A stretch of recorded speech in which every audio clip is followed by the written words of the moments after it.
बिल्कुल 1500 साल जश्न ईद मिलाद नबी सल्लल्लाहु अलैहि वसल्लम का मरकजी जुलूस दुरूद व सलाम की सदाओं में अपनी मंजिल की तरफ रवां दवा है। मरकजी जुलूस मेलाद चौक से शुरू होकर अपने रवायती रास्तों से होता हुआ इख्तिताम पजीर होगा। मुज़ाफात से आए छोटे बड़े जुलूस इस जुलूस का हिस्सा हैं। शहर भर की सियासी, समाजी, मजहबी, कारोबारी अफराद और शहरियों की कसीर तादाद जुलूस के साथ है। मोटरसाइकिलों, गाड़ियों और ट्रैक्टर ट्रालियों को मदनी झंडियों से सजाया गया है। शहर की फिजा दुरूद व सलाम की सदाओं से मुअत्तर है। जगह जगह लंगर के खुसूसी इंतजाम किए गए हैं। मुकामी पुलिस की जानिब से सिक्योरिटी के फुल प्रूफ इंतजाम किए गए हैं। उलमा इकराम ने अपने खिताबात में नबी अकरम सल्लल्लाहु अलैहि वसल्लम के उसवाए हसना पर तफसील से रोशनी डाली।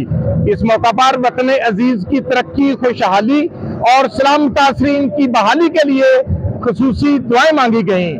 मोहम्मद अनवर अंसारी, पाकिस्तान टेलीविजन न्यूज, सांगला हिल।